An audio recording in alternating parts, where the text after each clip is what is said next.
Hello, ladies and gentlemen. Let's start our lesson. Okay, shall we? Let's go. Today what we are going to talk about. Aziz dostlar, bugün biz nə haqqında danışacağıq? Qrupda da yazdığım kimi bugünün dərsi digər dərslərdən biraz fərqli olacaqdır. Deməli, bugün dərsi digər dərslərdən nə ilə fərqlənəcəkdir? Bugün dərsində sizlərlə Nicat müəllimin xüsusi mətbəxinə girəcəyik. Bu nə deməkdir, ay müəllim? Yemək hazırlayacağıq sizlə birlikdə. Yox, əlbəttə ki, bunu nəzərdə tutmuram. Deməli, əziz dostlar, xüsusi mətbəx nə deməkdir? Baxın, bugünə qədər olan dərslərimizdə əsasən biz leksika üzərində, bu arada qoy bəzi şeyləri edim buradan. Bir saniyə, share their screens. Bunu send reactions, bunu da söndürdük. Deməli, bir də let participants send messages, bunu da söndürdük. Bunlar yadımdan çıxmışdı.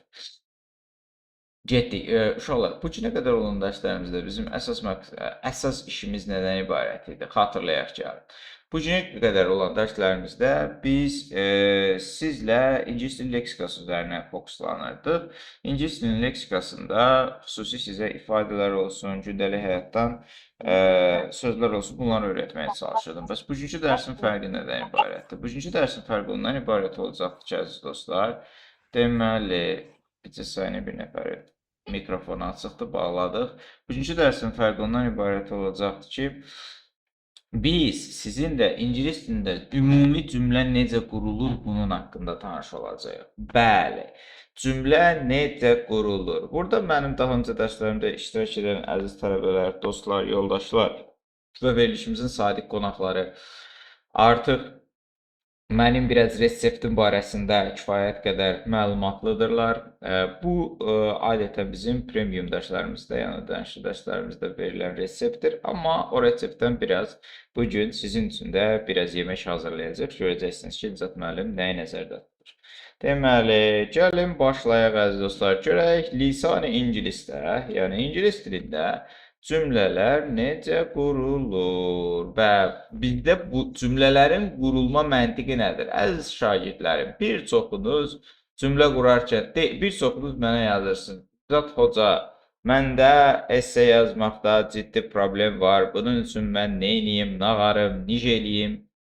Bir də saniyə ekranda paylaşımda verim sizin üçün. Mən də burada sizə deyirəm ki, əziz dostlar, bunun üçün siz esse yaza bilmək üçün siz xüsusilə ingilis dilində cümlə necə qurulur, bunun məntiqini bilməlisiniz. Baxın, əziz dostlar, məntiqindən bəhs edirəm sizə. Demirəm, sırf hansı zamanda cümlə necə qurulacaqdır.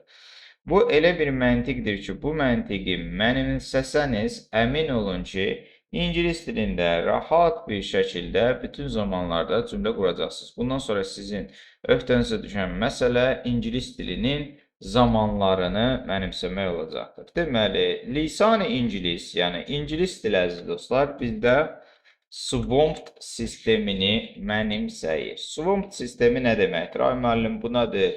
Swamped sistemi ingilis dilində əziz dostlar, subject, verb, object, manner, yanıma olsa var ya, place, time.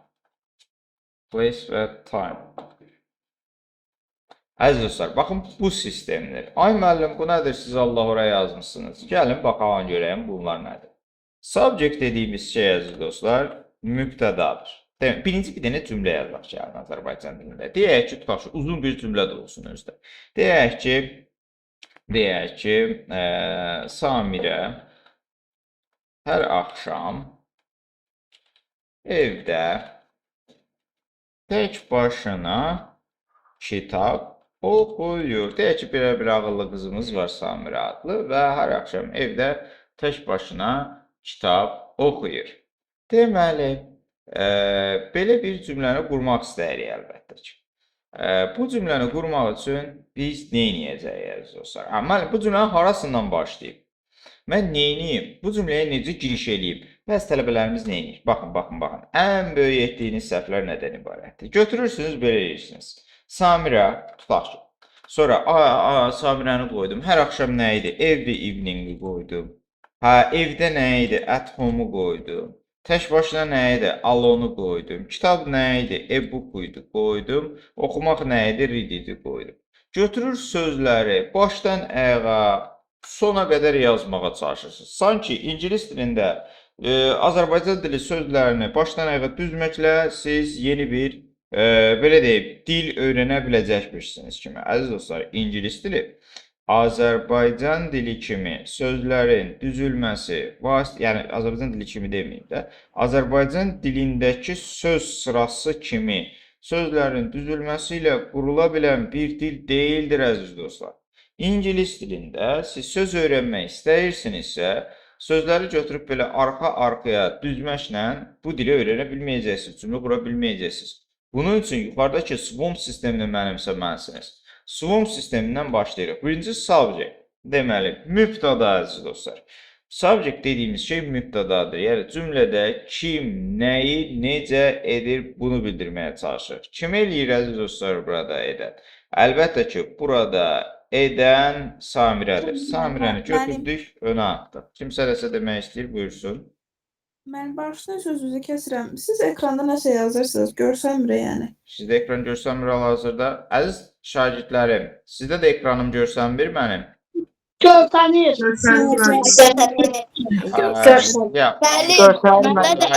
Aydın. Problemi belə. Məndə də bir dəfə birinci dərsdə elə olub. Təzədən girdim, çıxdım, deyəsən gələcək. Baxın. Bir dənə çıxın təzədən girin, zəhmət olmasa görəcəksiniz ekranı. O texniki problemdir, bizdən asılı olan problem deyil. Aha, buyurun. Deməli əziz dostlar, nə dedik? Dedik ki, subject qoyduk, gördüyünüz kimi. Daha sonra Samirə idi subject. Sonra verb gəlməlidir əziz dostlar. Verb bizdən nədir? Azərbaycan dilində verbə feil deyilir. Okay? Və yaxud da bunu hərəkət olaraq, action olaraq düşünün. Və zamana uyğun olan ən dəyişkən yer buradır. Baxın, belə bir şey yadda saxlayın. Demək olar ki, cümlənin bütün qismləri olduğu kimi qalacaqdır. Amma zamana uyğun olaraq ən dəyişkən olan yerimiz sırf bu verb hissəmiz olacaqdır, əziz dostlar. Deməli, necə? Gördüyünüz kimi, Samirə hər axşam evdə tək başına kitab oxuyur. Samirəni qoyduq, lap gözəl. Sonra bu feili qoymalıyıq, oxuyur.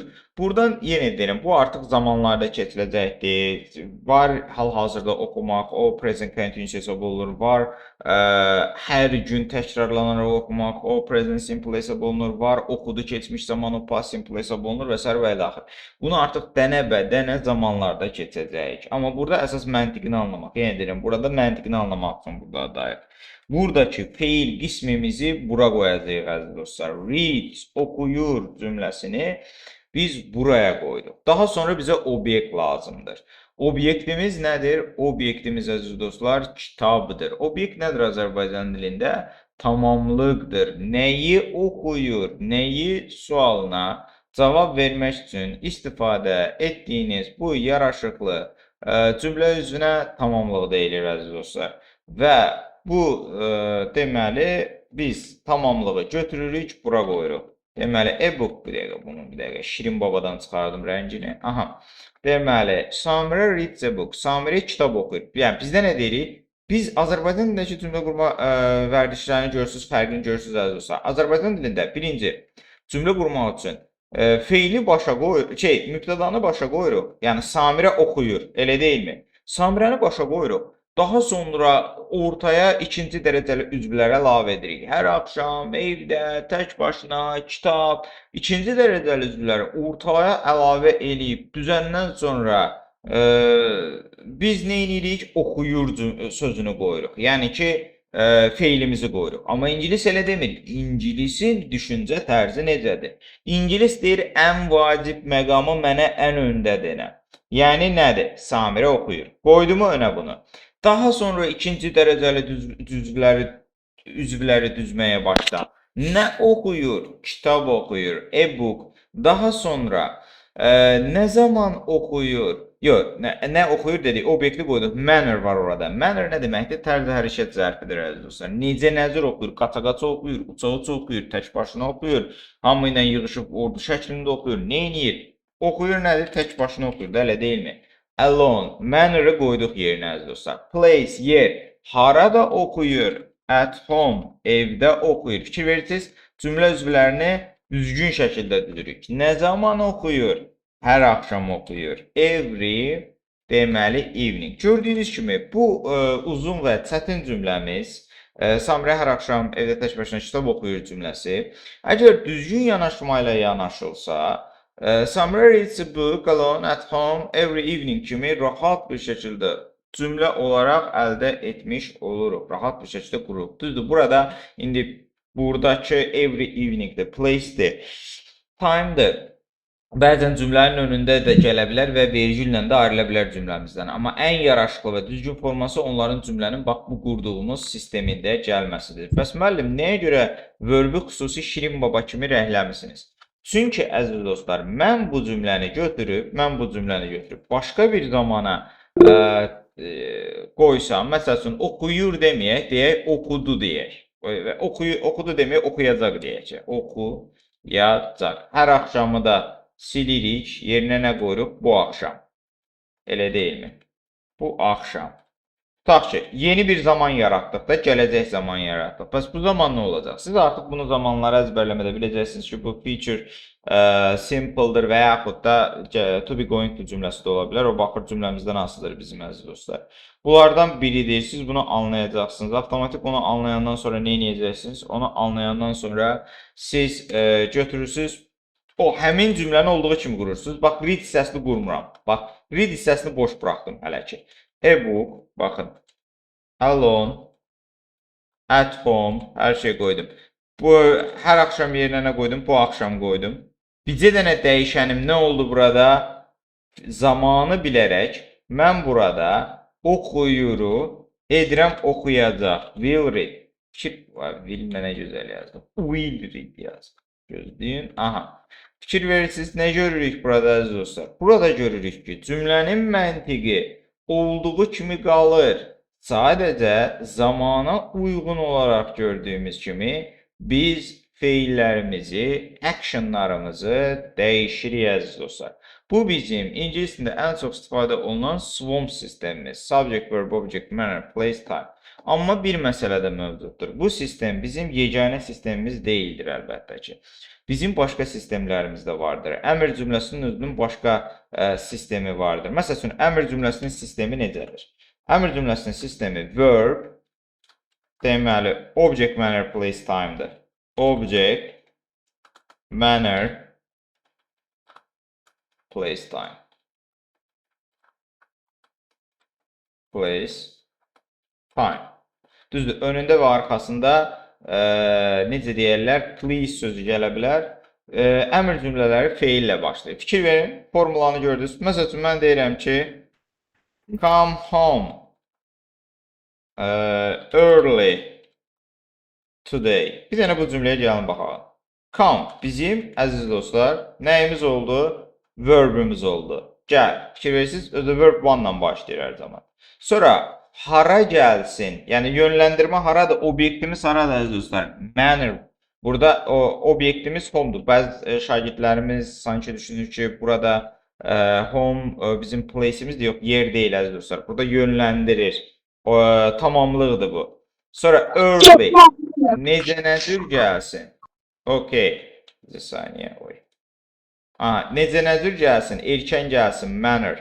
Nə zaman gəlsin? Bugün gəlsin. Fikir verdiniz əziz dostlar. Deməli, ingilis dilinin əgər cümlə qurma məntiqini bilsəz və hər bir zaman üzərində hansı feildə, hansı dəyişkəni düzəldəcəyinizi bilsəniz, ingilis dilində rahat şəkildə cümlə quracaqsınız. Sizin böyük probleminiz nədir? Sizin böyük probleminiz ondan ibarət ki, cümlə qurmağa başlayanda ipin ucunu haradan tutacağınızı bilmirsiniz əziz dostlar. Amma gördüyümüz sistemdə biz harada başlayıb, harada bitirəcəyimizi rahat bir şəkildə bilirik. Əziz dostlar, mənim ümumiyyətcə ingilis dili tədrisi dərslərim əsasən sırf bu sistemin öyrədilməsi və bu sistem üzərində möhkəmlənmə və bu sistem üzərində cümlə qurmaq üzərində qurulur əziz dostlar. Və məsəl üçün Hüseyni götürək. Hüseyn sizdən öncə, yəni bura gəlmədən öncə, yəni mənə gəlmədən öncə. Əlbəttə ki, o qədər də ingilis dili bilirdi, qəşəng bir söz ehtiyatı var idi. Amma inanın ingilis dili çox darmadağın idi. Yəni bilmirdi cümləyə hardan girsin, hardan çıxsın. Amma indi hal-hazırda rahat bir şəkildə cümlə qurmağının birinci səbəbi nədir? Birinci səbəbi bu sistemin və digər qaydalarının sizə mənimsənməsidir. Daha sonra buna nümunə olaraq mən şey də göstərə bilərəm. Bizim digər tələbəmizi də göstərə bilərəm. Namik. Buradadır mı Namik, yoxsa getdimi? Namik, buradasan?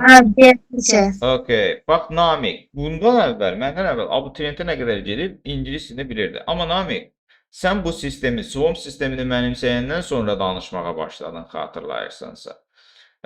Cəmi Namik 3 ay, Namik sizlə nə qədər məşğul ola bildik? Sonra tətilə getdik. 3 ay oldu. 3 ay məşğul olduq və 3 aydan sonra Namik artıq rahat bir şəkildə danışmağa başladı. Bizim yəni əlimizdə bu Nizat müəllimin xüsusi reseptidir bu əziz dostlar. Bunu biz dərslərimizdə sizlərlə belə dibinə qədər sıyırırıq, məşqlər edirik. Məsəl üçün görün bir dəqiqə digər tələbələrə göndərdiyim məşqlərimiz mövcuddur. Mən sizə onu göstərmək istəyirəm. Həqiqətən də bu məşqləri edəndən sonra görəcəksiniz ki, ingilis dilində siz necə rahat və sürətli bir şəkildə cümlə qurursunuz. Aha, bir dəqiqə, burada bizim Sevinç xanım var, ona keçən səfər.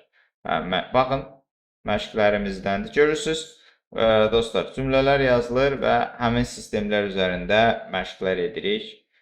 Bununla da ingilis dilimizi baxın, eyni dərsdə 10, 10, 30, bir dərsdə neçə 30 cümlə məşq etmişik təsəvvür. Yəni fərqli özdə zamanlarla orada. Gəlin sizlə də belə bir məşqlərimizi edək. Bu arada bu Streamlearn proqramımızda bilirsiniz yəqin ki, demişdim haqqınızda, bilməyənləri bir daha deyilir. Bütün dərslərimizin mövcud olduğu və şagirdlərimizin dərslərimizə çata biləcəyi və nəinki dərslərimizə, həm də ki, dərslərimizin, baxın, tutaq ki, dərsdir, dərsin altına gəlirsiniz, gördüyünüz kimi bütün dərsin materiallarına çatırsınız, hətta quizlərinə də çatırsınız, əziz dostlar. Buradan da sözləri nə qədər öyrəndiyinizi görürsünüz. Deməli, davam edirik, əziz dostlar. İndi gəlin sizlə biraz məşq edəyim. Məsəl üçün, burada əfsuslar olsun ki, zamanları sizə keçmədiyim üçün zamanları sizə deməyəcəyim. Biz necə eləyəcəyik? Mən cümləni yazacağam, bu hansı zaman olduğunu deyəcəm, o zamanın feilini deyəcəm. İndi o zamanın feillərini biz adətən kənarda öyrənirik. O zamanın feilini deyəcəm, əziz dostlar, və biz bu cümləni qurmağa çalışacağıq. Məsəl üçün, belə bir cümlə qururuq, əziz dostlar. Deyirik ki, uşaqlar, bayaqki sistemin məşqi olaraq. Deyək ki, dünən,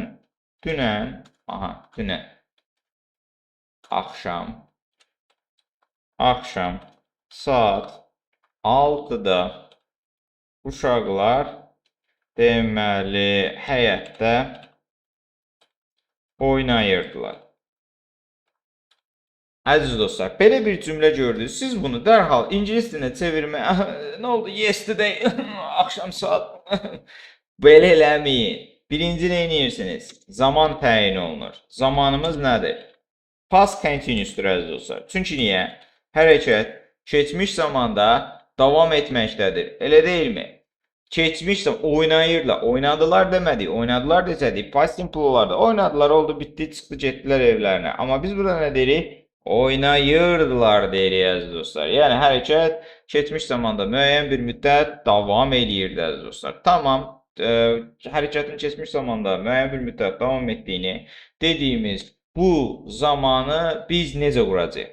Əziz dostlar, biz açıq kitablarımızı və yaxud da Nicat müəllimin daha öncə verdiyi strukturlar cədvəlində bunun was, were, fail, ing ilə qurulduğunu görürük. Was, were, üstəgəl fail, ing vasitəsilə qurulduğunu görürük.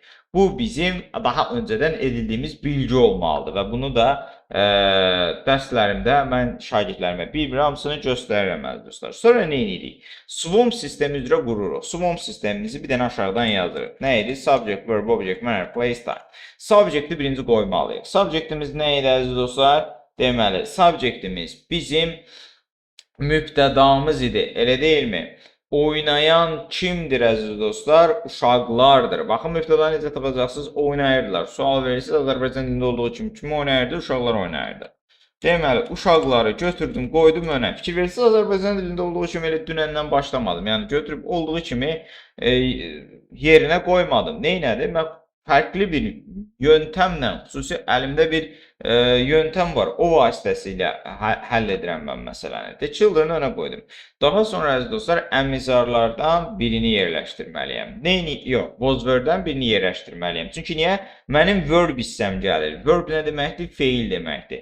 Mən bu feili bura necə qoyacağam əziz dostlar? Əlbəttə ki, hər bir zamanın öz feili vardır. Bu zamanda feilini daha öncədən past continuous feilini was, were, ing olaraq bilməliyik. Daha öncədən öyrənilmiş bu məlumat olmalıydı. Was-u qoyuruq əziz dostlar. Yox, were-ı qoyuruq daha doğrusu cəm olduğu üçün. Daha sonra isə verb ing. Feilin ing qəbul etmiş variantını qoyacaq. Playing. Bu bizim nəyimiz oldu? Bu bizim əziz dostlar verb hissəmiz oldu ümumilikdə. Yəni feil hissəmiz oldu. Daha sonra nə edirik? Davam edirik. Obyektimiz varmı bizdə? Nəyi oynayır? Yadda saxlayın. Obyekt nədir? Nəyi sualına, kimi sualına cavab verən sözdür. Obyektimiz varmı orada? Yoxdur. Tamam, obyekti keçdim. Mannerimiz varmı? Necə nədir oynayırdılar? Qaça-qaça oynayırdılar, çoxlu oynayırdılar, nə bilim. Necə oynayırdılar? Varmı elə bir şey? Yoxdur əziz dostlar. Deməli, daha sonra davam edirik. Yoxdur, obyektə getdi, manner getdi, place. Harada oynayırlar? Aha, bu var artıq, həyətdə. Nə deməkdir? In the yard. Elə deyilmi əziz dostlar? Həyətdə mənasını verir. Tamam, qoyduq bunu. Sonra nə qaldı əziz dostlar? Axşam saat, dünən axşam saat 6-da. Burada zamanın çox olduğunu görürəm. Saat 6-da da zamandır, dünən axşam da zamandır. Burada xüsusi bir qayda tətbiq edirik əziz dostlar. Qaydamız nədir? Kiçik zamandan böyük zamana doğru gedirik. Bir saniyə, buranı bir dənə şirin babalaşdırım. Aha, kiçik zamandan böyük zamana doğru gedirik. Kiçik zamanımız nədir əziz dostlar? Saat 6-da. At 6 o'clock. Saat 6-da. Elə deyilmi? Sonra nə qaldı? Dünən axşam. Yesterday evening. Deməli, cümləmiz The children were playing in the yard at 6 o'clock yesterday evening bizim cümləmiz oldu. Gördüyünüz kimi, ay müəllim, bəs mən ingilis dilində danışarkən bu cümlələrin hamısını bir-bir necə fikirləşəcəm, necə quracağam, mən nə varacam, nə edəcəm? Əziz dostlar, müəyyən bir müddət bunu siz məşq edirsiniz və müəyyən bir müddət məşq edəndən sonra əmin olun ki, bu cümlələr sizdə avtomatik olaraq qurulur və sübutları da bizim gözümüzün qabağındadır. Bu arada belə deyim. Və sübutları da bizim göz qabağımızdadır əziz dostlar. Tələbələrimiz, şagirdlərimiz var və artıq bunu 11 ildir ki, istifadə etdiyim mənim metoddur və inanın sayısız insanın ingilis dilində danışa bilməsinə yol açmışam. Və müəllim necə öyrənəcəyik, belə deyim. Hal-hazırda kurs şeydə də gördünüz əziz dostlar, qrupda da yəqin ki gördünüz. Xüsusi hər kəs üçün ingilis dili münasib bir ingilis dili qrupu başlatmışam. Bu çox qısa zaman davam edəcəkdir. Uzun müddət davam etməyəcəkdir əziz dostlar. Bu proyekt, yəni indi qoşulanlar eyni münasib qiymətdə qalacaqdır, amma gələcəkdə bu qədər, yəni sırf bu qrupumuza özəldir. İstəsəniz əlaqə saxlaya bilərsiniz. Onun vasitəsilə sizə sıfırdan bu sistemə öyrədiləcəkdir və siz əjdaha kimi ingilis dilində danışmağa başlayacaqsınız. Davam edirik dostlar, davam edirik. Bəs müəllim, bu sistemi başqa necə deyim, zamanlar üzərində, məsəl üçün, mən passivi bilirəm. Passivdə necə olacaqdır? Passivdə bunun xüsusi öz metodu vardır, əziz dostlar. Məsəl üçün, passive voice-da isə başqa bir formula tətbiq edirik. Orada belə bir formula tətbiq olunur. Object to be fail 3.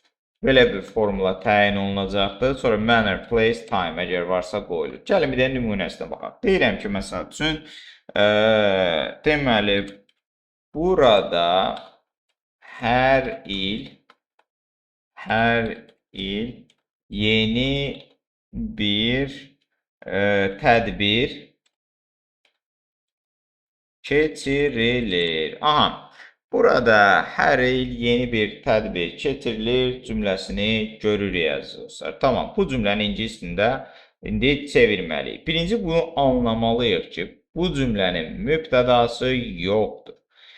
Çünki keçirilir deyə siz ay müəllim, baxın nə sualını verəndə tədbir olur. Amma kim tərəfindən keçirilir? Azərbaycan dilini yəqin ki, az-çoxdan bilirik də əziz dostlar. Yəni bunun passiv olduğunu, burada mübtədanın olmadığını, hərəkətin kim tərəfindən edilmədiyi, yəni kimi isə etmədiyini burada görürük biz əziz dostlar. Yəni bu bizim passivimizdir. Cümlənin tərkibində hərəkət var, amma bu hərəkətin kimin tərəfindən edildiyi bilinmir. Buna deyilir passiv voice əziz dostlar. Deməli, bu passiv voice-u qurmaq üçün də yuxarıdakı struktur istifadə olunur. Amma maraqlı burasıdır ki, passivlərin də özlərinin zamanları vardır. Hər ildirsə bu, əziz dostlar, present simple-ın passividir. Bunlar da dərslərimizdə geniş izah olunacaqdır. Məsəl üçün, bunu qurmaq üçün nə edirik? Müəllim, elə burada ilə başlayacaq, here ilə başlayacaq. Xeyr, əziz dostlar, obyektlə başlayırsınız. Nə keçirilir? Obyekt önə alınmalıdır. Tədbir keçirilir. Tədbiri önə alırıq. An event. Bir tədbir demişik də. Hər hansı bir an event. Tamam. Qoyduq önə. Sonra to be qoyulmalıdır. Zamanlara uyğun olaraq gələcəkdə, əziz dostlar, bu dərslərimiz müddətində görəcəksiniz. Əmizarlardan biri istifadə olunur. Is qoyduq əziz dostlar. Sonra nə edirik əziz dostlar? Feilin üçüncü formasını istifadə edirik. Bunu gələcəkdə öyrənəcəyik ki, qaydalı və qaydasız feillər vardır. Qaydalı feillərdə feilin üçüncü forması deyəndə sadəcə feilin sonuna ed əlavə olunması, qaydasız feillərdə isə feilin üçüncü forması deyəndə sadəcə qaydasız feillər cədvəlindən üçüncü sütunu götürməyimiz tələb olunacaqdır. Burada da əlbəttə ki, keçirilmək hold, held, held qaydasız feil olduğu üçün oradan üçüncü formasını götürüb bura qoyuruq. An event is held, tədbir keçirilir cümləsini qoyduq. Manner varmı cümləmizdə? Necə nə cür keçirilir uşaqlar? Qaçaraq keçirilir, uçaraq keçirilir, gələrək keçirilir, gedərək keçirilir, necə keçirilir? Yoxdur əlbəttə ki. Ona görə buranı buraxırıq. Nə edirik? Sonra place varmı? Yer varmı əziz dostlar? Harada keçirilir? Bəli, var. Burada var. Here. An event is held here. Bəli, burada tədbir keçirilir. Çox gözəl, rahat, yaraşıqlı, simpatişli. Yerdə nə qaldı? Time. Time var mı əziz dostlar? Bəli, var. Every year. Every year nə deməkdir? Hər il deməkdir əziz dostlar. Deməli, burada hər il yeni bir tədbir özdə. Yeni bir tədbirdə new'nu unutmuşuq. A new event olmalıdır. Sorry, yenini unutmuşuq. Deməli, amma məntiq eyni olaraq qalır. A new event is held here every year. Yeni bir tədbir burada hər il keçirilir cümləsini gördüyünüz kimi yuxarıdakı formulanı tətbiq edərək rahat bir şəkildə yaza bildik. Uşaqlar, biraz sorğu-sual etmək istəyirəm. Bu stil, cümlə qurmaq birinci səfər görənimiz var arada. Belə Teşekkür. Siz? Okay, that's great. Okay, I hope it helped. Ümidvaram kömək oldu əziz dostlar. Bəli, bu sistemlə siz rahat bir şəkildə güllə kimi cümlələr qura biləcəksiniz. İndi biz nə edirik əziz dostlar? Yəni sizə xüsusi belə deyərlər, bir saniyə, birisi hanı board yoxdur. Sizə xüsusi reseptimdən də biraz təlimlər təqdim etdikdən sonra biz açırıq özümüzün, bizim bir dənə kitabımız var idi. Nə idi kitabımızın adı? English Vocabulary in Use kitabımızı və oradan bir mövzu götürüb davam edirik. Axırıncı səfər hansı mövzuda qalmışdıq? Gəlin baxaq sizlərlə. Axırıncı səfər əziz dostlar, biz sizlərlə səhv etmirəmsə, describing character feeling. Feelingdə qalmışdıq. İndi family and friends-i keçəcəyik. Ailə və dostlar. İndi buradan bir dənə oxuyacağam. Çox gözəl, maraqlı sözlər var. Onları çıxardacaq. Əziz dostlar, belə deyim də, bu bildiyiniz kimi bir qərbli ailəsidir. Bizim adətən ailə strukturumuzda olan bəzi xüsusi həssas məqamlar bunlarda mövcud olmadığı üçün, yəni biraz sizə qəribə gələ bilər bunların həyat tərzi, ona görə də o qədər də çox da narahat olmayın. Kimsə əlini qaldırdı deyəsən. Xeyr. Okay, getdik əziz dostlar. Family and friends, ailə və dostlar. Əsas mövzuya kilitlənin. My father died when I was 9. Atam 9 yaşım olanda vəfat etdi. And so my mother was a widow with 4 young children. Və mənim anam 4 gənc uşaqla bir dul oldu. Əziz dostlar, qadınlar üçün dul, widow, kişilər üçün isə widower deyilir və Azərbaycan dili leksikonunda da dul nəyə deyilir? Yoldaşı vəfat etmiş insana deyilir, elə deyilmi? She remarried 5 years later. O 4 il sonra yenidən ailə həyatı qurdu. Burada maraqlı bir məqam vardır əziz dostlar. Remarried ifadəsinə diqqət edirik. Remarried nə deməkdir? Yenidən. Married-i biz artıq məktəbdən yəqin ki bilirik. Evlənmək falan deyilirdi. Amma re nədir bunun önündə? Əziz dostlar, hansı bir feilin önündə re görürsünüzsə, bu o deməkdir ki, yenidən mənasını verir. She remarried 5 years later. O 5 il sonra yenidən ailə həyatı qurdu. So now, beləliklə indi I have a stepfather. Mənim indi ögey atam var. Əziz dostlar, step sözünü digər ailə üzvlərinin önünə əlavə edərək stepfather, stepmother, stepsister, stepbrother olaraq istifadə edə bilərsiniz. Yəni, ögey mənasını verəcəkdir. As he is not my real father, I call him by his first name. O mənim əsl atam olmadığı üçün call by, əziz dostlar, necəsə adlandırmaq mənasını verir. Mən onu deməli, first name nə deməkdir? Birinci adı deyirlər, əziz dostlar. First name, yəni bizdə bildiyimiz ad, elə deyilmi? Deyir, mən onu adı ilə çağıram. Which is Dieter? Hansı ki Dieterdir? I've got an elder brother called Thomas and 2 younger sisters, Anya and Claudia. Mənim böyük qardaşım var, Thomas adlı və 2 daha gənc Anya və Claudia adlı bacılarım var. Who are twins. Kim ki əkizdirlər. Burada maraqlı ifadələr var. Birinci elder sözünə baxırıq əziz dostlar. Elder nə deməkdir? Elder ailədə böyük, yaşca böyük insanı bildirmək üçün istifadə olunur əziz dostlar.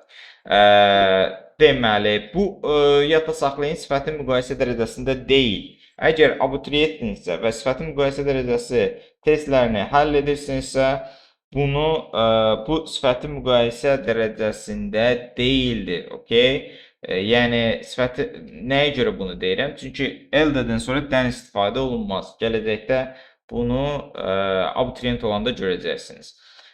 Sonra davam edirik. We are close family. Biz yaxın ailəyik. Bu nə deməkdir close family əziz dostlar? Yəni, bir-birləri ilə mehriban, yaxın olan ailələrə deyirlər. My mother is an only child. Anam mənim yeganə evladdır. Deməli, but I have got 2 uncles on my father's side. Amma ata tərəfdən mənim 2 dənə də əmim vardır. İngilis dilində əziz dostlar, əmi, dayı fərqi yoxdur. Hamısına uncle deyilir. Və yaxud da xala, bibiyə fərqi yoxdur. Hamısına uncle deyilir. Ondan sonra nələr birlikdədir? Cousin sözü var, kuzen. Türk dilində də seriallardan çox görmüş olarsınız yəqin ki. Bu kuzen sözü də əziz dostlar, demək olar ki, hər kəs üçün istifadə olunur. Yəni ki, məsəl üçün, mən deyirəm ki, mənim xalamın uşağına, mənim dayımın qızına, oğluna, mənim xalamın qızına, oğluna, əmimin qızına, oğluna fərqi yoxdur. Hamısı mənim cousinım olaraq gedəcəkdir, əziz dostlar. Deməli, sonra davam edirik. Bir saniyə. One is married with 2 children and the other is married with 3 children. So altogether I have 5 cousins. Biri ailəlidir və 2 uşağı vardır. Digəri isə 3 uşağa malikdir, ailəlidir və 3 uşağı vardır. So altogether All together ifadəsi cəmi deməkdir, əziz dostlar. Ümumilikdə mənasını verir. Sayda cəmi bildirir. Beləliklə, ümumilikdə mənim 5 dənə kuzenim də vardır. I get on well with Uncle Rob and he always tells me I am his favorite nephew. Mən Uncle Rob əmi ilə yaxşı yola gedirəm və o hər zaman mənə deyir ki, mən onun sevimli qardaşı oğluyam. Deməli, əziz dostlar, qardaşı oğlu, bacısı oğlu. İngilis dilində qardaş oğlu, türk dilində yeğen sözü var. Ramiz dayı deyir, nə yapıyorsun yeğen? Deməli, yeğen sözü, əziz dostlar, yəni qardaş oğlu, bacı oğluna yeğen deyilir. O istifadə olunur nephew, qardaş oğlu, bacı oğlu üçün, niece isə qardaş qızı, bacı qızı üçün. Hətta üzr hesab edin. Hətta abituriyentdə də bu nephew olaraq, niece olaraq istifadə edilir və çaşdırıcı suallar arasında verilir. Get on well nə deməkdir, əziz dostlar? Yaxşı yola getmək deməkdir. Bu ifadəni yadda saxlayın. Kimsə sizdən soruşsa ki, do you get on well with your brother? Nə deməkdir? Sən qardaşınla yaxşı yola gedirsən mənasını verir, dostlar. Okay, never. Okay, that's great. Well, Never forever. My dear friend, yerdən danışmayın, əziz dostlar. Söz verilməmiş, danışmayın. Bax, mən mikrofonları söndürürəm, elə eləməyin ki, mən mikrofonları yandırmaq düyməsini də ümumilikdə oradan, necə deyim, disable edim. Xahiş edirəm, vacibsiz. Olmadığı müddətcə danışmayın. Sonra əlinizi qaldırın, bir-bir suallarınızı soruşacaq, bir-bir hamınıza söz verəcəm, əli qaldırılan. Heç kim danışmamış olmayacaqdır. Yəni, bu Conversation Club deyil. Conversation Club adıyla gəlmişsinizsə, bu deyildir, əziz dostlar. I am his favorite nephew. Aha, sonra, of his nieces, I think he likes Anya best. Onun qardaşı qızlarından, of his nieces, fikir verin ifadə necə fərqlidir. Mən düşünürəm ki, o Anyanı ən çox xoşlayır. Fikir verirsiniz, of his nieces. Recently, my brother Thomas got married. His wife's name is Sabina. Azərbaycandan alıb qız deyəsən. Deməli, son vaxtlarda, yox, belə deyil. Son dövrlərdə mənim qardaşım ailə həyatı qurdu və onun yoldaşının adı Sabinədir. So I now have a sister-in-law as well. Beləliklə, mənim həmçinin sister-in-law nə deməkdir? İndi gəlin baxalım uşaqlar. Bax, məsəl üçün, sizin qardaşınız, bacınız evlənir, ailə həyatı qurur və artıq onun yoldaşı vardır. Əgər sizin evlənən qardaşınızdırsa və sizin evə yeni bir gəlin gəlirsə, bu olur sizin sister-in-law'unuz. In-law nə deməkdir? Qanunən deməkdir. Yəni, qanunən bacınız olur o sizin. Və qaynana sözü var əslində, bizdə də odur da, qanunən ana, mother-in-law. Deməli, mother-in-law nə deməkdir? Yəni, mother-in-law qaynana mənasını verir, əziz dostlar. As well nə deməkdir? As well həmçinin mənasını verir. To-do cümlənin sonunda istifadə edə bilərsiniz. Bu sister-in-law olmazdı. Məsələn, sizin bacınız ailə həyatı qurardı və sizdə artıq bacınızın həyat yoldaşı sizin olacaqdı brother-in-law'unuz. Okay, diqqətli olun əziz dostlar. Sonra davam edirik. Burada çox vacib olan common mistakes. Common mistakes nə deməkdir? Ən çox edilən səhvlər deməkdir. Deyil mi əziz dostlar? It's more common and more natural to say Thomas' wife. Daha geniş yayılmış və daha təbiidir ki, Thomas'ın həyat yoldaşı ifadəsindən istifadə edəsiniz. Bu əslində positive case qaydasıdır. Abituriyentdə birinci dərsdə elə demək olar, ikinci, üçüncü dərslərdə keçirilir hardasa. Nə deməkdir? Yəni, aidlik bildirir. Canlı ismə aiddirsə, apostrof s vasitəsilə istifadə edirik, əziz dostlar. Cansıza aiddirsə, of vasitəsilə istifadə edəcəyik. Məsəl üçün, qapının açarı demək istəyirsinizsə, o zaman siz of-dan istifadə edəcəksiniz. The key of the door deyəcəksiniz. Yəni, qapının açarı deməkdir. Amma yox, Thomas'ın həyat yoldaşı demək istəyirsinizsə, o zaman neyiniz? Thomas's wife deyirsiniz. Thomas'ın həyat yoldaşı deyirsiniz, əziz dostlar. Davam edirik. O, Anna's younger sister. Anna'nın daha gənc bacısı deyirsiniz, gördüyünüz kimi. Və yaxud da Anna'nın kiçik bacısı, Palidə bacısı. Burada daha gənc kimi tərcümə olmaq, asli və tərcüməsi vermək məcburiyyətində deyilik. Anna'nın kiçik bacısı olaraq tərcümə verə bilər deyə yazılsa. Anna's younger sister, Anna'nın kiçik bacısı.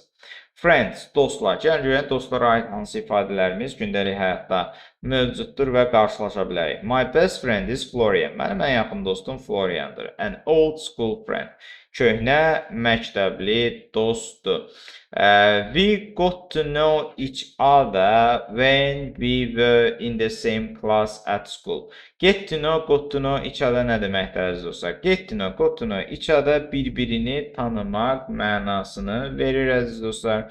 We get to know each other. Biz bir-birimizi tanıdıq, belə deyim. Nə vaxt ki, biz eyni sinifdə dərs alırdıq. Baxın, biri var belə tanımaq. Baxın, iki dənə cümlə arasındakı fərqə diqqət edin əziz dostlar. Biri var deyirəm ki, I know you very well. Mən səni yaxşı tanıyıram. Biri də var tanış olmaq mənasında. Mən səni məktəbdə tanıdım. Onda I knew you at school deyəcəyik. Xeyr, belə deməyəcəyik dostlar. Onun yerinə biz nə deyirik? Biz belə bir ifadə istifadə edirik. I got to know you at school. Aha, deməli get to know ifadəsi tanış olmaq, deməli dostluq əlaqələri qurmaq mənasını verir əziz dostlar. Okay, tanış olmaq. Okay, tanış olmaq, dostluq əlaqələri qurmaq mənasını verəcəkdir. Davam edirik. Daha sonra we have been made. Aha, made ifadəsi nədir əziz dostlar? Made ifadəsi İngilis dilində belə deyim, kanka deyirlər, dost, kanka, brat, belə deyim. Bu ifadə bildirir əziz dostlar. Yəni dost mənasını verir. We have been made ever since. Biz o vaxtdan bəri dost olmuşuq. Ever since. Ever since ifadəsi nədir? O vaxtdan bəri. Ever since ifadəsinin qrammatikada da bir qarşılığı vardır əziz dostlar. Adətən ever since ifadəsi present perfect və yaxud da present perfect continuous zamanlar üçün istifadə olunan bir ifadədir. Gələcəkdə abituriyent olacaq dostlarımız buna diqqət etsinlər ever since-ə. And our friendship is very important for both of us. Və bizim dostluğumuz hər ikimiz üçün də çox vacibdir. He spends a lot of time with my family. O mənim ailəmdə çox vaxt keçirir. And his current girlfriend is actually one of Thomas' ex-girlfriends. Oy, fikir verməyin belə şeylər qalar. Avropalı ailəsi, bunlar da olur. Onun deyir, indiki qız dostu əslində Thomas'ın köhnə qız dostlarından biri olur. Nəysə, burada əsas current ifadəsinə fikir verirsiniz. Current nə deməkdir? Diqqətli olun. Current indiki, cari, hal-hazırki mənasını verir əziz dostlar. Okay? Diqqətli olun. But we all get on really well. Fikir verirsiniz, get on well ifadəsi demişdim bayaq, yaxşı yola gedir. Amma biz həqiqətən də yaxşı yola gedirik. Bu Florian'ın üzünə baxanda, okay, I get very annoyed when I look at him, really. I don't know why, but I get very annoyed when I look at him. We use prefix X for a relationship we had in the past, but do not have now. E.g. The children stay with my ex-husband at the weekend. Əziz dostlar, burada demək istədiyi nə deməkdir? Deyir, biz X prefiksindən istifadə edirik əlaqələr üçün, hansı ki biz keçmişdə malik idik, amma hal-hazırda ona malik deyildik. Buna misal olaraq, uşaqlar mənim köhnə həyat yoldaşımda həftə sonunda qalırlar. Gördüyünüz kimi, ex-husband, ex-boyfriend ifadələrində istifadə oluna bilər. Bəzən həkim dilində isə, əziz dostlar, ex ümumiyyətcə həyatını itirmək mənasını verir. Səhv eləmirəmsə, Latın dilindən gəlibdir bu söz əziz dostlar. His ex deyirlər, yəni o artıq həyatını itirir. Amma müasir ingilis dilində ex biraz köhnə münasibətlər üçün istifadə olunur. Benim ex falan deyirlər. Əziz dostlar, yerdən danışmayın da mən mikrofonları bağladım. Yerdən danışmayın da xahiş edirəm. Əlinizi qaldırın, nə lazımdır sual verəcəyim. I saw deməli an ex-girlfriend of mine yesterday. Gördüyünüz kimi burada da həmin ifadə istifadə edilmişdir. Mənim də köhnə qız dostlarımdan birini gördük. Deməli, əziz dostlar, belə. Bu ailə haqqında məlumatlar idi və çox gözəl sözlərimiz var. Bax, məsəl üçün, mate-ə fikir verin, dost deməkdir, yoldaş deməkdir. Ever since çox gözəl ifadədir. Get to know çox gözəl ifadədir. Current olsun. Ondan sonra daha nələr var idi bizdə?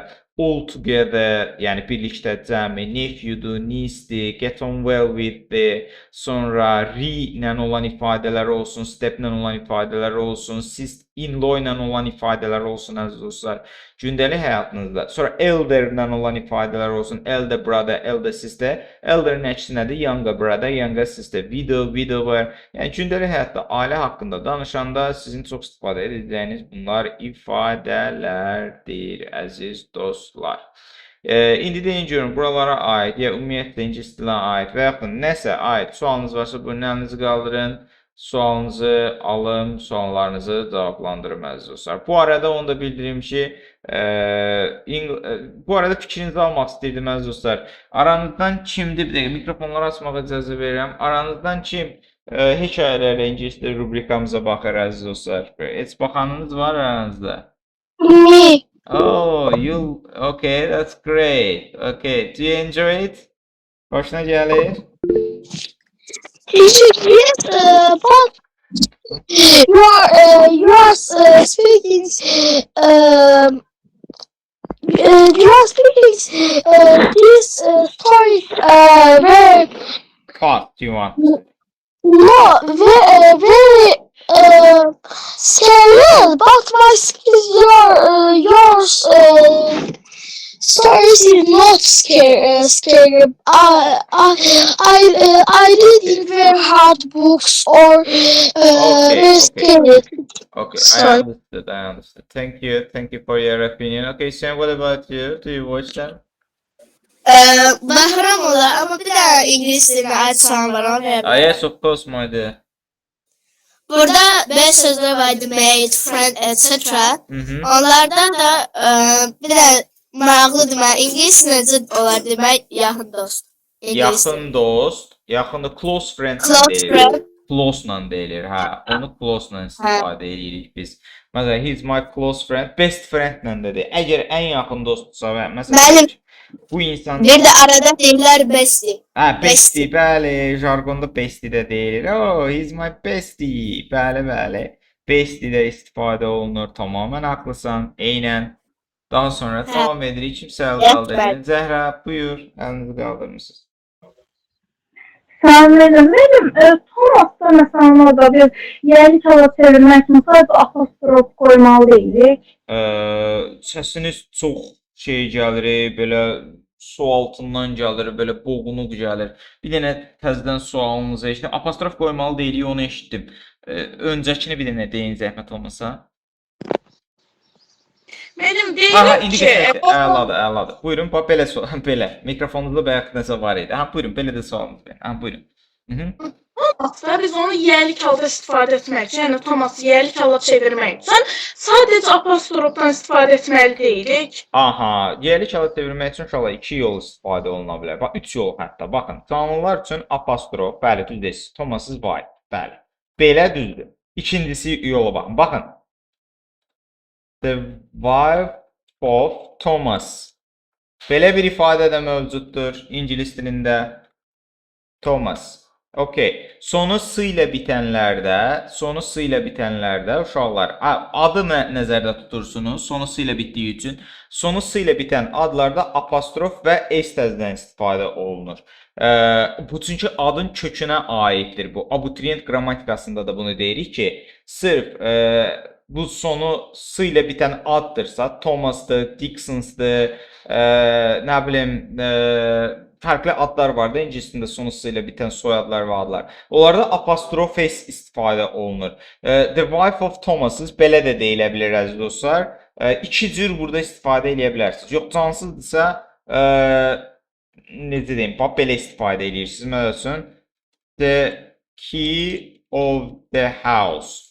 Cansızsa bu cür istifadə edirsiniz. Amma bu ikinci yol da mövcuddur. Baxın, bu yol. Bu yolu çox abituriyent bilənlər bəzən qaçırırlar. Baxın, gəlin bunu belə də deyim. Məsələn, my car.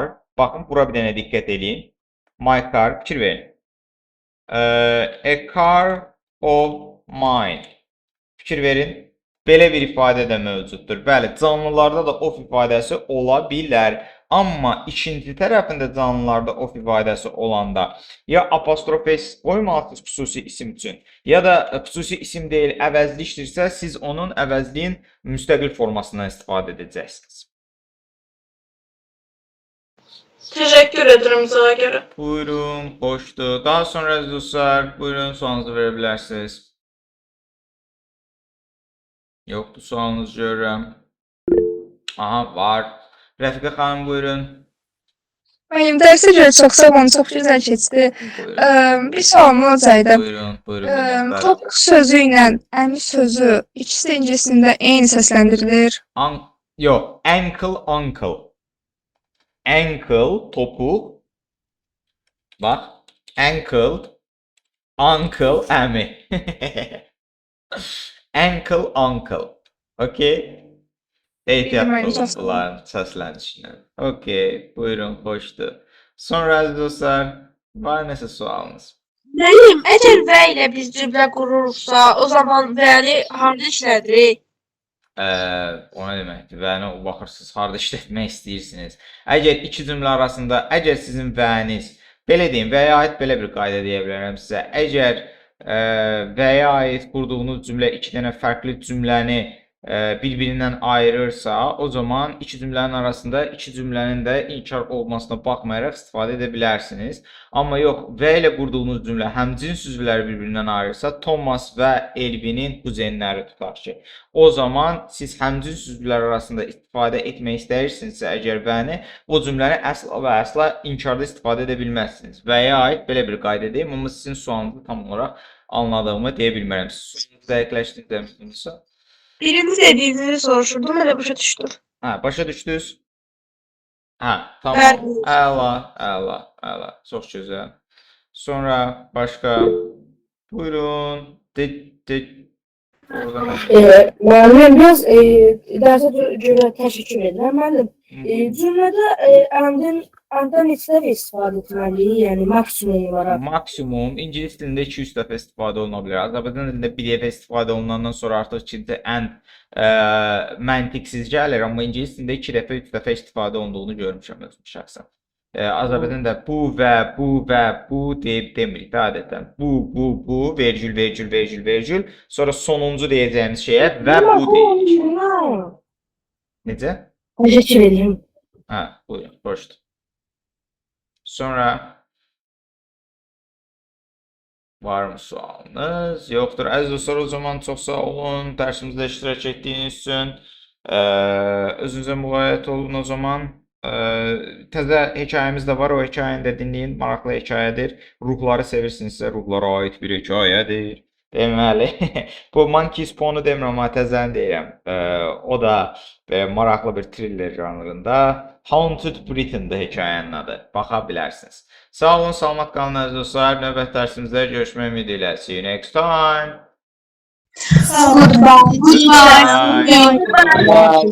Goodbye everybody. Goodbye. Goodbye.